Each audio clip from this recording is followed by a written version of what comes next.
Bom dia, seja bem-vindo à nossa live da Escola Bíblica Dominical. Esse dia 24 de maio de 2020, estamos transmitindo ao vivo esse momento de manhã com você, para que você possa buscar a presença do Senhor e ter um direcionamento para a adoração e também receber o ensino da Palavra de Deus através do estudo da lição que estamos estudando, a lição de número 5. Então, desde já, que o Senhor te abençoe. Vamos juntos servir e adorar o Senhor. O Ministério da Música nos conduz em alguns cânticos para a nossa adoração. Deus te abençoe.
Quando o sol se for,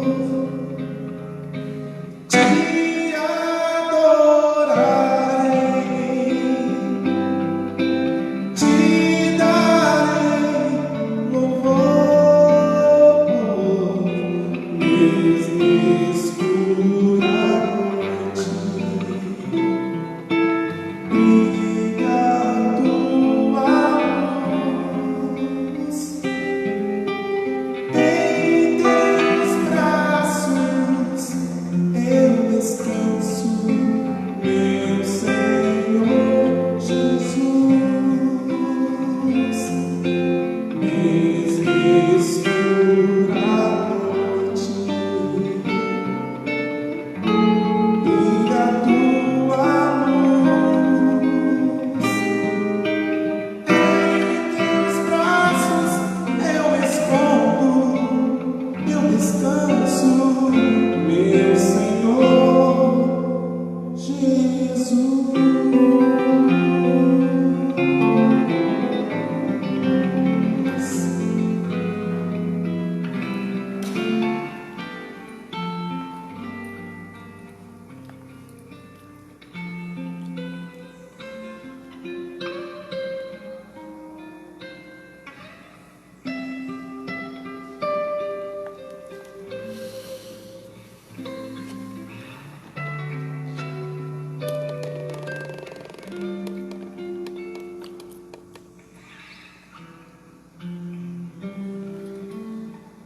Muito bem, uma música que é uma oração.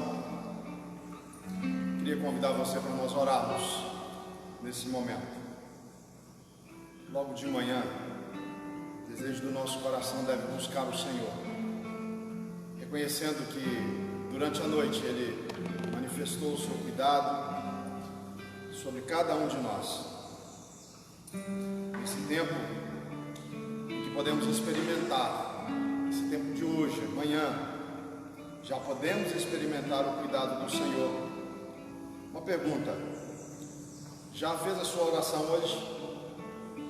Não é aquela oração feita de qualquer jeito, aquela oração mecânica que se faz quando está escovando os dentes ou quando está fazendo uma outra coisa. Aí, por desencargo de consciência, a gente diz assim: oh Deus, obrigado pela noite que passou. Mas no seu tempo de oração, queria convidar você para orar, fechar os seus olhos e nesse momento nós colocarmos as nossas ansiedades do dia, as nossas preocupações e descansar no Senhor, pois Ele sabe muito bem tudo que eu e você precisamos, tudo que nós necessitamos, Ele sabe. Há um texto registrado pelo profeta Isaías que diz que antes mesmo que nós começássemos a pedir, Ele já está agindo em nosso favor. Então vamos orar. Pai, nesta manhã nós bendizemos e louvamos o Teu nome. Já o fizemos em louvor expresso através dos nossos irmãos, com os cânticos que foram ministrados aqui, reconhecendo que Tu és grande, Tu és o único Deus, Tu és aquele que habita nas alturas, mas também se encontra no meio dos louvores do Teu povo. Nós Te damos graças, Senhor, porque o Teu favor, a Tua graça e misericórdia, a manifestação da Tua bondade nos alcançaram nesse dia, de maneira que vencemos as horas da noite e da madrugada e já estamos experimentando um novo dia, porque a Tua graça e o Teu favor nos alcançaram. Queremos nesta manhã colocar diante do Senhor a nossa gratidão, mas também, ó Deus, reconhecendo a nossa limitação, colocar diante do Senhor as nossas angústias, aquilo que nos tem talvez trazido a um coração temor, apreensões, dúvidas. Pai, em nome do Senhor Jesus, que pela ação da Tua palavra, do Teu Espírito e principalmente da presença do Senhor Jesus conosco, nós possamos descansar no Senhor, colocando as nossas ansiedades aos Teus pés e sabendo que o Senhor é o Deus que cuida de nós. Pai, nós rogamos uma bênção sobre todos os nossos irmãos e amigos que estão conectados conosco nesta manhã, aqueles que vão passar pela nossa página depois, pelo poder da Tua palavra e do Teu Espírito, que haja edificação nessas vidas, e que na ministração da lição desta manhã, nós possamos entender que o justo caminha pela fé, que nós temos um Deus que está pronto a agir em nosso favor, quando nos achegamos a Ele, confiantes, sabendo que dele receberemos o favor em tempo oportuno. Dá-nos a graça do crescimento espiritual nesta manhã, e nós rogamos por cada família que está representada nesta live aqui, através dos irmãos que estão conectados, por aqueles que estão desconectados deste momento, porque não possuem talvez a possibilidade de usufruírem desta bênção que é a internet, transferindo e transmitindo o ensino nesta manhã. Abençoa os teus filhos também, que pelo poder da Tua palavra eles sejam edificados. Desperta a Tua igreja para um caminhar na fé com o Senhor, e que o Senhor molde o nosso caráter e o nosso compromisso contigo. Te louvamos pela Tua graça, que é melhor do que a vida, e rendemos-nos diante do Senhor nesta manhã, desejosos de que o Senhor fale conosco. E assim nós oramos ao Senhor e pedimos as Tuas bênçãos, no nome precioso do nosso Senhor e Salvador Jesus. Amém. Amém. Queridos, eu tinha mencionado aqui no início, era a lição 5, perdoe, não é a lição 5, é a lição de número 6, que fala sobre a graça triunfa sobre a nossa incredulidade.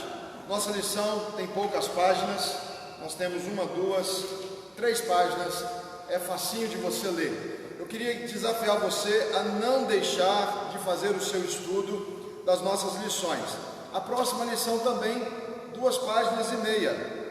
E a outra 2 páginas e meia. Então é muito facinho você separar um tempo da semana para você ler a lição, para você se inteirar daquilo que nós vamos estudar na nossa escola bíblica dominical.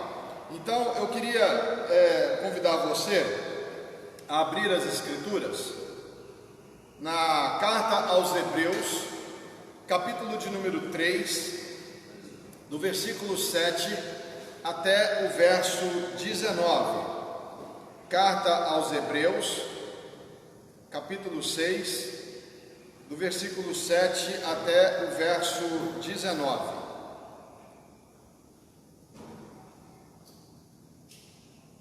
A palavra de Deus, ela diz assim: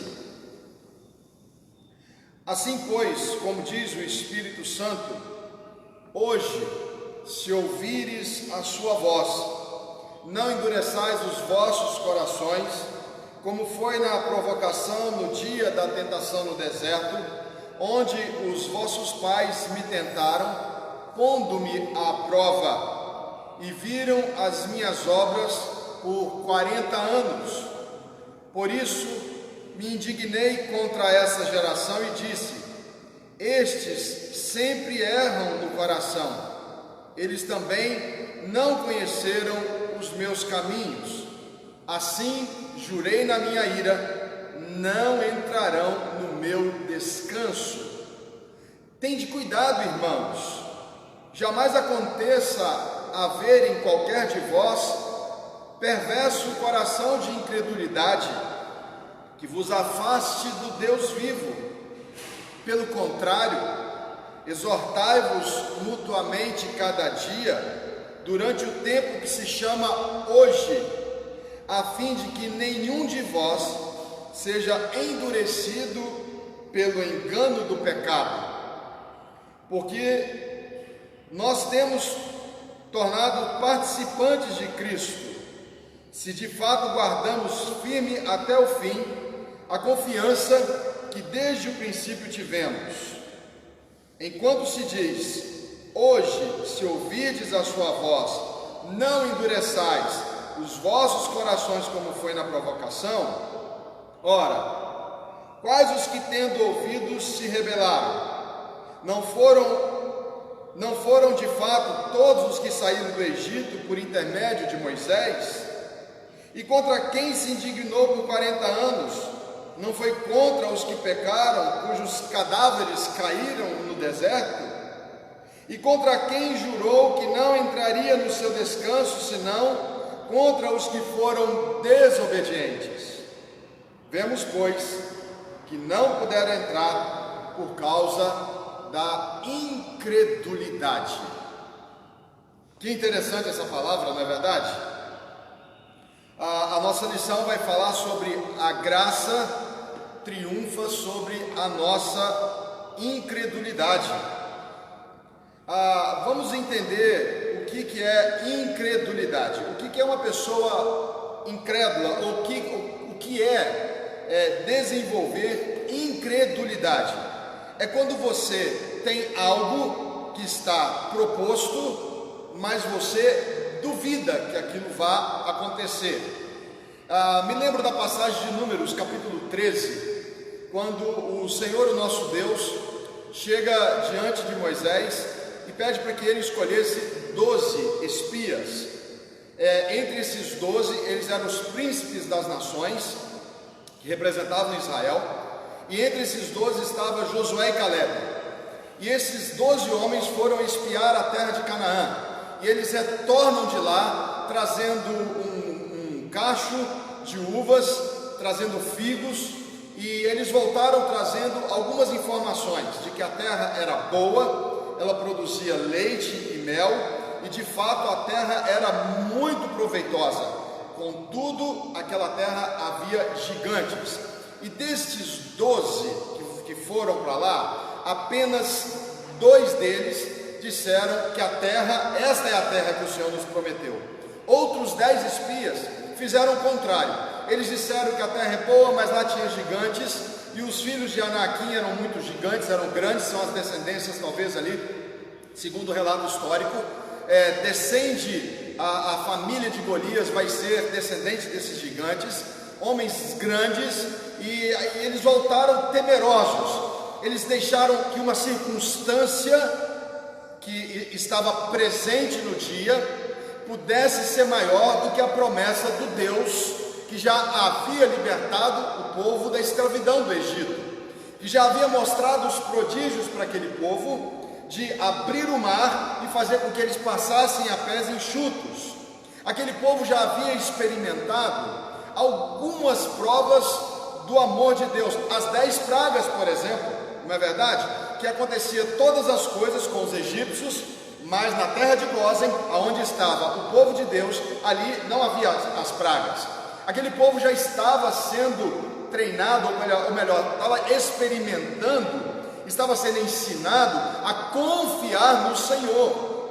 Contudo, este mesmo povo que sai do Egito, ele sai de lá tendo um coração ainda voltado para as circunstâncias, e que a circunstância determina se vou crer ou se não vou crer. E por causa desta incredulidade, este povo pereceu todo no deserto.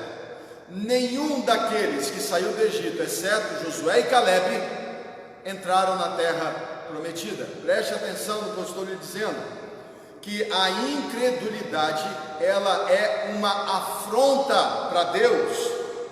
Quando Ele faz a promessa, nós precisamos lembrar que o Senhor, Ele é fiel para cumprir a sua promessa. Muitas vezes nós estamos sendo envolvidos por questões humanas, E eu não estou dizendo que não é legítima a sua preocupação, eu não estou dizendo que é legítimo talvez a sua inquietação diante de fatos, mas eu quero dizer para você que se nós cremos num Deus que pode todas as coisas, então nós temos que confiar nesse Deus. Nós temos que fazer como uma criança faz diante do seu pai, quando pede para que ela se lance nos seus braços, quando o pai está dentro de uma piscina funda e ele fala para a sua criança, para o seu menino que ainda não tem altura para pisar no chão daquela piscina, e ele diz para o filho: pode vir, pode se jogar, e aquela criança não duvida, ela se lança nos braços do pai. Por quê? Porque ela confia, porque ela sabe que o pai vai cuidar de toda a sua segurança. E nós, meus amados irmãos, temos talvez a pretensão humana, e eu não estou dizendo que isso não pode acontecer conosco, pelo contrário. O autor aos Hebreus, ele está escrevendo essa carta, não é para os incrédulos não, é para nós que cremos. Esta carta foi direcionada para ser uma carta que iria circular, que iria rodar entre os hebreus ali, e justamente para quê? Porque era o povo que já tinha recebido o quê? A promessa. Você percebeu que esta carta é para nós? Nós que somos chamados por Deus, escolhidos pelo Pai, remidos em Cristo, selados no Espírito, nós é que corremos o risco de exercermos a incredulidade. Por quê? Porque nós já cremos, nós já recebemos, e só pode ter incredulidade aquele que crê, porque o que não crê, ele já é incrédulo por natureza própria. Então, a nossa lição, ela quer trabalhar comigo e com você, justamente para mostrar que, como servos de Deus, nós não podemos duvidar das promessas do Pai, porque a graça do Pai, revelada em Cristo Jesus, ela é suficiente para nos fazer entender que estas promessas se cumprirão. O autor aos Hebreus, no versículo 12 do texto que nós lemos, ele diz assim: irmãos, tende cuidado que jamais aconteça haver em qualquer de vós um perverso coração de incredulidade e que vos afaste do Deus vivo. Nós vemos aqui a primeira questão muito importante que a incredulidade faz comigo e com você. Quando nós duvidamos da promessa, quando nós duvidamos do agir de Deus, quando nós duvidamos que algo que para nossos olhos é impossível, é totalmente possível aos olhos de Deus, porque para Deus não há impossíveis. A palavra do Senhor nos diz que agindo Deus, ninguém pode impedir. Então, por que eu e você temos que ficar atemorizados com isso? Porque toda vez que nós duvidamos de uma promessa, toda vez que nós desconfiamos de que Deus possa fazer algo que Ele ordenou, então nós estamos ali num ato de rebeldia em relação ao Senhor. O texto que nós lemos, ele nos fala dessa forma, ele inclusive usa exatamente esta palavra para se referir que aquele povo, no versículo de número 16, ele diz assim: os quais, tendo ouvido as promessas, se rebelaram, ou seja, foram rebeldes com o Senhor. A incredulidade é uma forma de rebeldia. É como se nós estivéssemos dizendo para Deus: olha, eu desconfio que o Senhor vai fazer o que o Senhor prometeu. E quem desconfia em Deus, ou seja, quem não crê que o Senhor vai cumprir as suas promessas, ele está agindo em forma de pecado contra Deus. E o perverso coração de incredulidade é algo muito mais cruel. O nosso autor da lição, ele diz assim: o perverso coração de incredulidade é aquele coração que não somente peca contra Deus em assuntos que aqui e ali mas é aquele que jamais se humilha na presença do Senhor e jamais se vê como um pecador diante do grande juiz. Vou tentar esmiuçar isso aqui para que você entenda perfeitamente o que o autor está querendo dizer. Ele está dizendo que o perverso coração de incredulidade, ele está tão envolvido na sua falta de fé, que ele jamais se humilha na presença do Senhor. Ele duvida da ação de Deus, do poder de Deus, da vontade de Deus, e o que é pior ainda, ele não consegue ver a sua incredulidade como um ato de pecado. Ele não se acha pecador diante de Deus por duvidar que Deus tem o poder para realizar algo que é impossível aos nossos olhos. É o homem soberbo, vaidoso, arrogante, é um tipo de pessoa autossuficiente, ele é autônomo, que apela para as suas razões e para as suas racionalizações, ou seja, é alguém que não caminha pelos olhos da fé, é sempre da razão, eu estou certo, ou assim é melhor. É quando nós pensamos em nós mesmos, sem olharmos o crivo das Escrituras Sagradas, o que a Bíblia diz, o que Deus revelou, qual é a vontade do Pai para mim, o que é que Deus tem para a minha vida, quais são as promessas reveladas aqui, que diz respeito ao meu caminhar, à minha vida, ao meu viver, ao meu futuro, ao meu presente. Você está entendendo o que eu quero dizer para você? Que quantas vezes nós assumimos essa postura de duvidarmos que Deus pode restaurar, trazer de volta, que Deus pode fazer tudo que aos nossos olhos se torna algo impossível.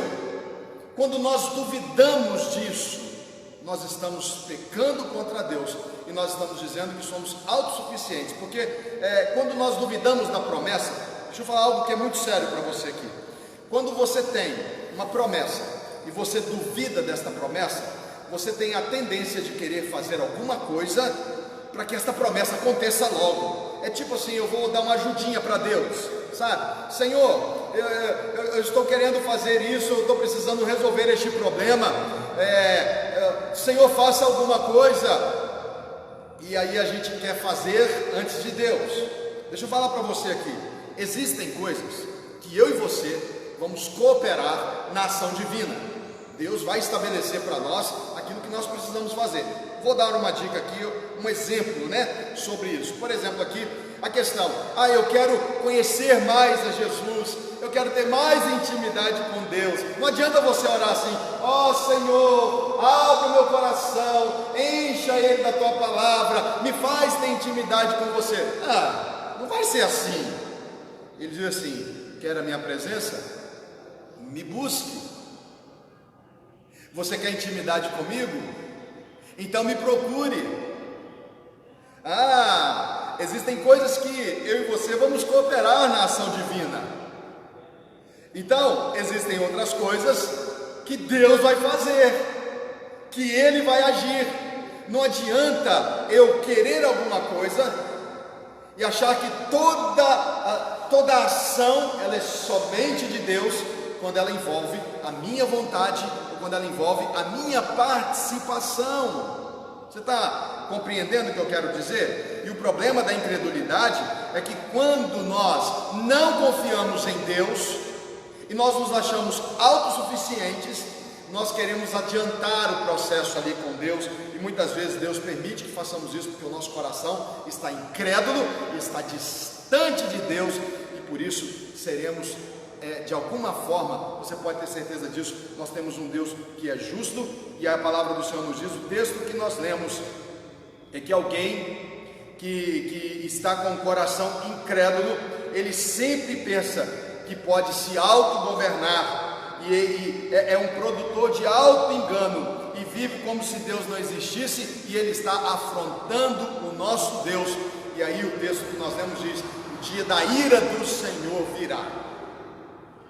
Misericórdia, que Deus tenha misericórdia de nós, irmãos, e abra os nossos olhos para que nós entendamos a graça do Senhor sobre nós. de maneira que nós não caiamos nesta armadilha satânica de nós duvidarmos da palavra do Senhor. O autor aos Hebreus está escrevendo para o próprio povo de Deus, para Israel. E aqui nós queremos frisar com você,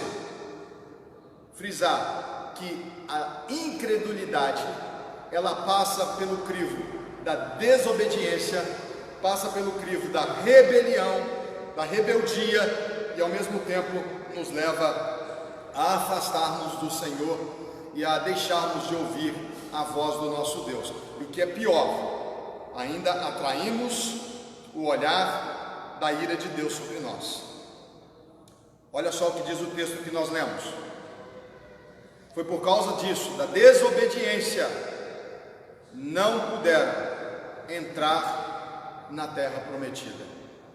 Existem bênçãos para a minha vida e para a sua vida, que são bênçãos que serão conquistadas no ato da fé, de não duvidar, de permanecer firme. Continue orando, continue intercedendo, continue pedindo, não pare, não cesse as suas orações diante das suas dificuldades. Creia que a promessa que Deus fez para a sua vida, ninguém pode roubar a promessa que Deus fez para você. Ninguém. Quando Paulo escreve a sua carta aos Romanos, no capítulo 8, Paulo vai dizer assim, que ninguém, se Deus é por nós, ninguém será contra nós. Se tem uma promessa para mim e para você, esta promessa, já nós tomamos conhecimento dela. Creia, ainda que toda circunstância ao seu redor te leve a duvidar de que algo possa acontecer. Creia, não duvide do Deus vivo e verdadeiro a quem nós servimos, e se é de fato que esse é o seu Deus, você pode confiar nele. Se o Deus a quem você crê é o Deus vivo e verdadeiro, o Senhor dos exércitos, o El Shaddai, o Elohim, se esse é o Deus, o Yahvé, você pode confiar no Senhor, você pode descansar no Senhor, e o seu trabalho é descansar no Senhor. Tem uma música que eu gosto muito, que diz assim: não tenha sobre ti nenhum cuidado, qualquer que seja, pois somente um seria muito para você. Um cuidado, para você tomar cuidado de si mesmo, um só já seria muito para você. E o refrão diz: é meu, somente meu todo trabalho, e o teu trabalho é descansar em mim. Descansar no Senhor é um ato de fé. Agora, agir na precipitação da sua própria vontade é um ato de incredulidade. Ponto 2 da nossa lição diz assim: a graça nos capacita para crer e para nos submetermos ao Senhor em todas as coisas. A graça nos capacita para crer e nos submetermos ao Senhor em todas as coisas. O escritor aos Hebreus nos exorta que, tendo ouvido a palavra da verdade, a pregação do santo evangelho, a redenção realizada em Cristo Jesus, não devemos, sob qualquer hipótese, ou seja, meus queridos, não pode haver assim, mas eu posso duvidar aqui? Olha, você já ouviu a palavra da verdade? O evangelho de Cristo Jesus já chegou ao seu coração? Então essa palavra é para mim e para você. Vamos de novo aqui para você entender. Olha, se já ouvimos a palavra da verdade, a pregação do santo evangelho, a redenção realizada em Cristo Jesus, não devemos, sob qualquer hipótese, nos rebelar contra a verdade e nem desejar a liberdade e a autonomia. Me lembro de uma situação há muitos anos atrás, de uma jovem que chegou e disse que queria ser excluída definitivamente do rol de membros da igreja. Ela tinha um desejo no coração, ela queria experimentar as coisas fora da vida cristã. A palavra que ela estava dizendo era a seguinte: eu já nasci num lar cristão, Eu fui ensinada a vir à igreja, mas esse nunca foi o meu desejo. Eu queria experimentar o mundo lá fora. Eu queria poder sentar na roda de amigos no barzinho sem a minha consciência pesar. Eu queria poder frequentar os bailes sem que a minha consciência pesasse. Eu queria poder fazer coisas que eu nunca fiz. Eu queria experimentar o mundo para eu entender o que é o mundo e se é diferente mesmo, conforme a igreja tem falado nesses dias. Eu falei com ela: você está pedindo então para sair da presença de Deus? Ela falou assim: é isso que eu quero. Eu quero que Deus me entenda que eu preciso dessa liberdade. Eu falei com ela: é difícil a sua vontade. Ela falou assim: mas eu quero fazer isso legalmente, pastor. Eu não quero ser excluída da igreja assim, porque eu errei. Eu quero que primeiro me tire do hall de membros e diga assim: você não é membro mais da igreja, que aí eu vou ser livre para fazer o que eu quero. Eu chamei aquela moça e orei com ela. Na minha oração, eu disse para ela: a oração que eu vou fazer é muito difícil, mas eu estou fazendo aqui com temor diante de Deus. E eu fiz a seguinte oração com ela, uma oração semelhante que Paulo fez numa determinada de suas cartas. Eu disse para Deus naquele momento: Deus, essa irmã está pedindo para que o Senhor retire sobre ela a tua mão, para que você retire dela o teu espírito, e para que o Senhor entregue a ela mesma os cuidados que ela precisa ter. Que o Senhor não olhe para ela como uma serva, mas que o Senhor olhe para ela com o teu olhar na ira, porque aqueles que não são os teus servos são aqueles que te aborrecem e são aqueles que pecam e fazem coisas para te afrontar. Deus, a única coisa que eu peço é que o Senhor tenha misericórdia dessa moça, para que ela não experimente a ira do Senhor da maneira como o Senhor vai fazer. E terminei a minha oração, eu falei um amém, ela não falou, nós nos despedimos, ela foi embora. Cerca de 15 dias depois eu tinha uma reunião do conselho, e quando nós começamos a reunião, 10, 15 minutos depois, batem lá na porta, e alguém vai atender a porta, e a pessoa volta dizendo: pastor fulana de tal está aí. E ela já tinha me dito que viria a reunião do conselho, porque ela queria que essa exclusão acontecesse na reunião. Eu disse para ele: deixa eu entrar. E aquela moça entrou chorando na nossa sala de reunião, e ela disse o seguinte: pastor, eu me arrependo do meu pedido. Aquela oração me causou grande constrangimento diante de Deus. Eu não posso abrir mão de um Deus que me deu todas estas coisas para querer viver por minha autossuficiência. Eu dependo do Senhor. Meus amados, é isso que o autor está dizendo. Quando nós deixamos de crer, nós estamos dizendo assim: Deus, eu não confio mais no Senhor, e eu vou prover para mim mesmo tudo aquilo que eu acho que é necessário para viver. Então, meus amados irmãos, nós devemos ser vigilantes para não cairmos no engano do nosso próprio coração, de sermos excluídos da verdadeira promessa de um Deus que cuida de nós, de um Deus que zela por nós, de um Deus que está presente conosco todo o tempo. Nós temos um Deus maravilhoso, um Deus que nos assiste nas nossas necessidades, nas pequenas coisas e também nas grandes coisas, naquilo que é impossível.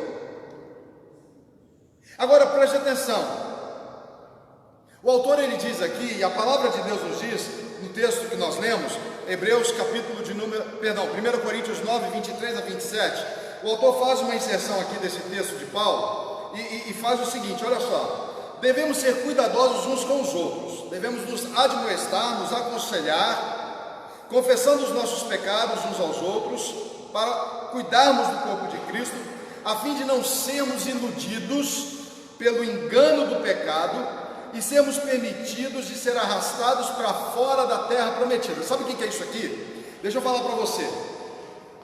Tem muitos cristãos, tem muita gente dentro das igrejas que elas estão vivendo assim.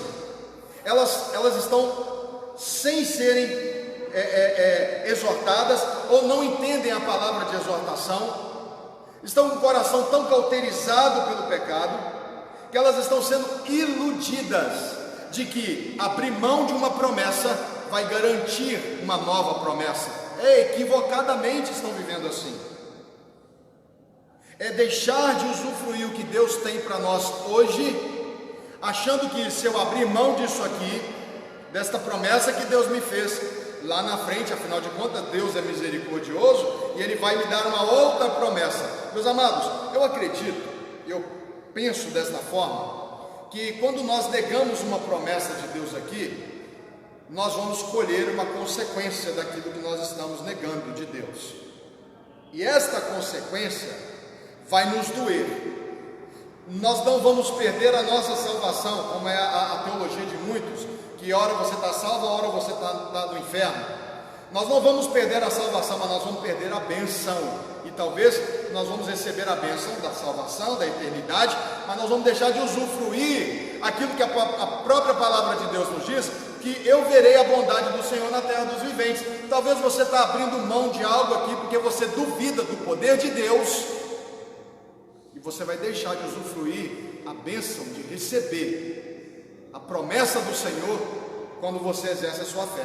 Então, se você duvidar, você não recebe. Se você acreditar, você vai receber a sua promessa e a bênção do Senhor se completará. Eu não estou aqui falando de uma teologia de prosperidade, pelo contrário.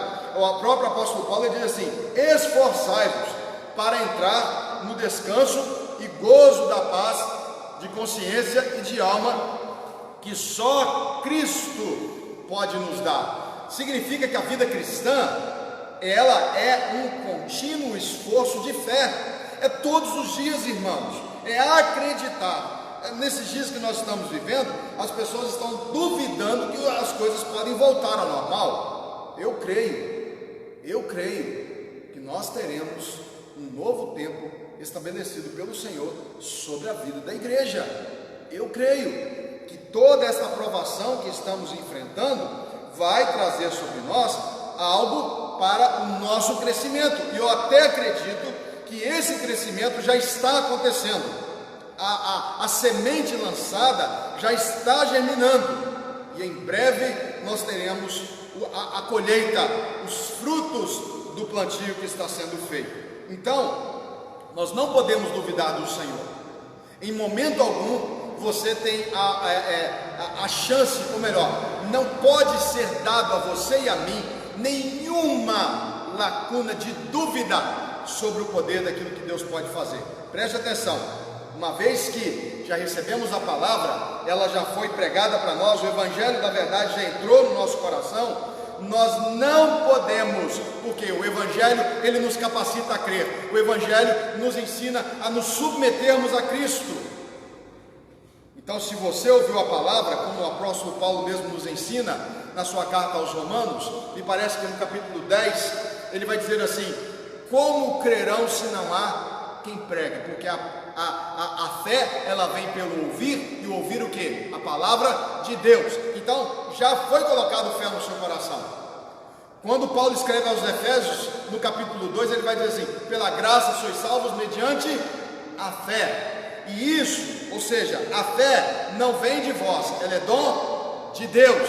Então, uma vez que recebemos a fé, nós devemos então agora exercitar a nossa fé, de maneira que ela se torne uma fé robusta, uma fé substancial, uma fé, não somente a fé para a salvação, mas a fé para ver o impossível de Deus acontecendo na nossa vida e também das promessas que o Senhor tem para mim, para você e para as nossas famílias. Amém? Segunda e última parte da nossa lição de hoje. A graça nos capacita para a certeza plena de fé. O autor, ele diz assim: não devemos imitar aqueles que duvidam das Escrituras e de suas promessas. Não devemos permitir que o nosso coração nos engane a ponto de confundirmos nossa condição espiritual. Vou dar uma pausinha aqui, porque isso aqui é muito importante. Existem aqueles que duvidam das Escrituras, duvidam das promessas de Deus. Inclusive, você já deve ter ouvido alguém dizer o seguinte: a Bíblia, ela aceita qualquer coisa, é papel aceita qualquer coisa. Mas nós precisamos lembrar que as Escrituras, ela revela a vontade de Deus para nós. Este livro não é um livro de homens, é um livro de Deus. Quem é o autor das Escrituras? Deus, o Espírito Santo é o autor das Escrituras. O Espírito Santo usou Moisés, usou Davi, os filhos de Asaf, Salomão, os filhos de Coré, usou os profetas maiores e menores, usou o apóstolo Paulo, João, Marcos, Mateus, Lucas, usou Pedro, Tiago, ou seja, usou homens comuns, mas tomados pelo Espírito Santo, inspirados pelo Espírito Santo para registrar aqui a palavra de Deus para mim e para você, meu amado. Então, quando nós abrimos as Escrituras, nós estamos lendo o que Deus escreveu, e Ele nos ensina através das Sagradas Escrituras. Tem gente que duvida disso, e por duvidar das Sagradas Escrituras, duvidam também das promessas de Deus. E todas as vezes que nós abrimos a Bíblia, nós vamos dizer: isso aqui não acontece mais. Não, esse Deus aqui ficou lá no Antigo Testamento.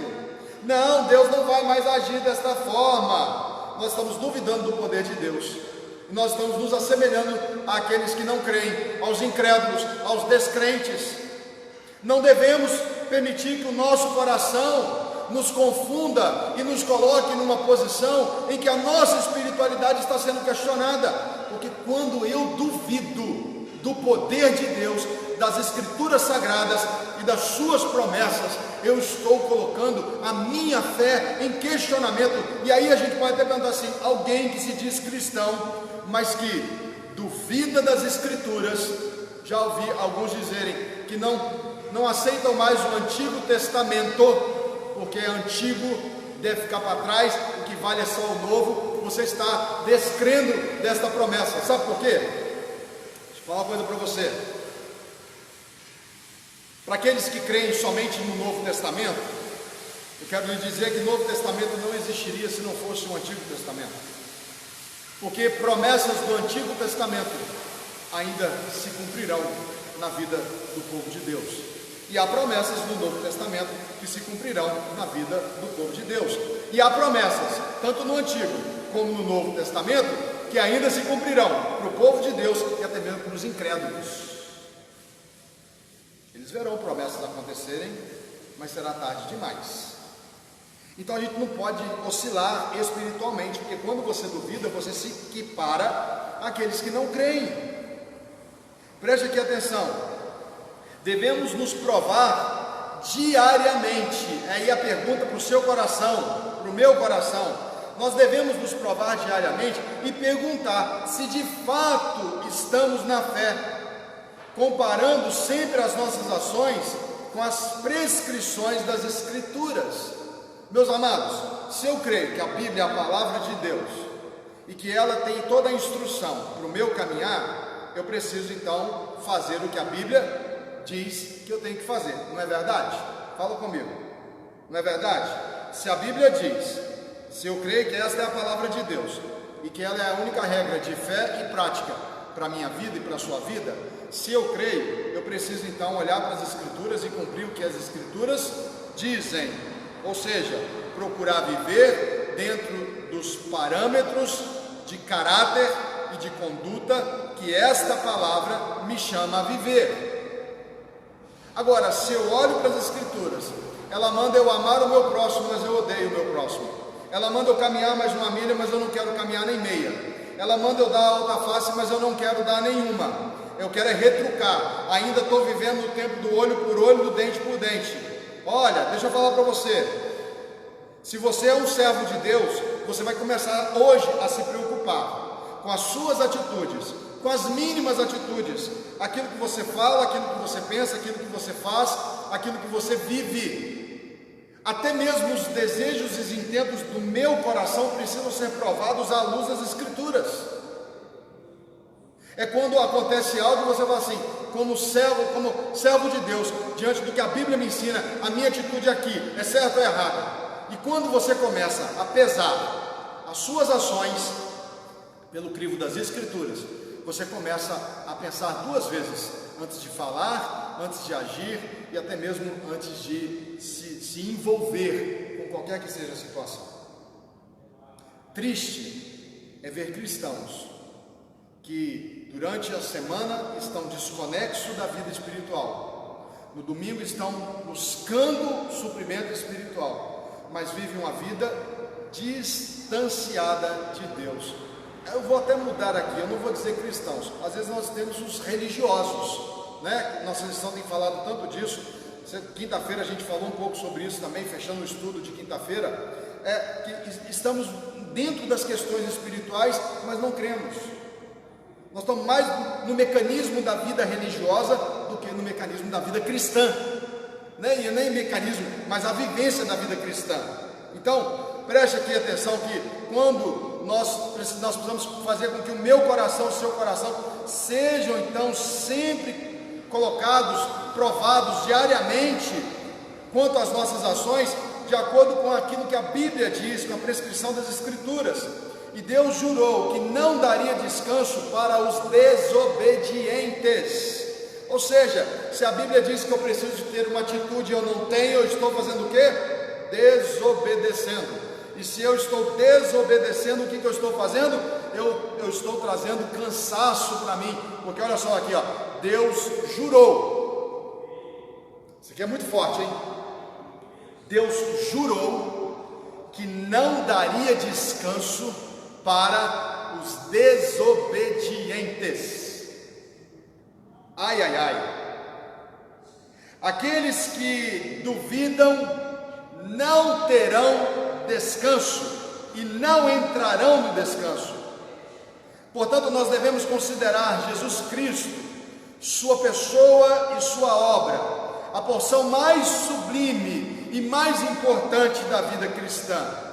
Não devemos considerar a nossa vida como algo superior a Cristo, ou seja, fazendo aquilo que eu quero.